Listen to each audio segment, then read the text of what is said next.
Assalamualaikum warahmatullahi wabarakatuh. Perkenalkan, nama saya Derisman. Saya pembimbing literasi dari SDN Ciaro 2. Saya akan mereview buku seri cerita rakyat dari Jawa Timur yang berjudul Hikayat Jember. Penulis Tenuriah, penerbit Bintang Books, dengan jumlah halaman sebanyak 56 halaman. Jember artinya kotor. Dalam cerita ini dikisahkan hati Sunan Kedu yang selalu kotor kepada Sunan Kudus beserta keluarganya selama bertahun-tahun lamanya. Puncak kebencian Sunan Kedu ialah saat di mana ayam jago miliknya dapat dikalahkan oleh ayam jago milik Raden Bagus Jaka.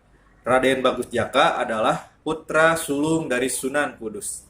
Kekalahan itu tidak dapat diterima oleh Sunan Kedu dengan hati yang jernih. Dendam kesumat selama bertahun-tahun membuat Sunan Kedu tetap ingin menguji kesaktian dari Sunan Kudus. Kemudian Sunan Kedu pun menantang Sunan Kudus untuk beradu kesaktian. Siapakah yang paling sakti di antara mereka? Dengan sapu wasiat yang dimiliki Sunan Kedu, ia terbang menuju ke kediaman Sunan Kudus. Sesampainya di sana, dari atas langit ia berteriak, "Sunan Kudus, keluarlah engkau, mari kita beradu kesaktian." Sunan Kudus pun keluar dengan hati yang tenang dan menjawab, "Sunan Kedu, aku sebenarnya tidak seburuk hatimu. Aku tidak ingin dendam kesumatmu berlarut-larut. Oleh karena itu, sadarlah dan kembalilah ke jalan yang benar." Nasihat dari Sunan Kudus dihiraukan oleh Sunan Kedu. Pada saat itu pula, Sunan Kedu membacakan mantra kepada Sunan Kudus. Tiba-tiba dari langit turun hujan panah yang mengarah kepada Sunan Kudus. Sunan Kudus pun berdoa supaya diberikan keselamatan. Akhirnya, permintaan Sunan Kudus dikabulkan Tuhan Yang Maha Esa.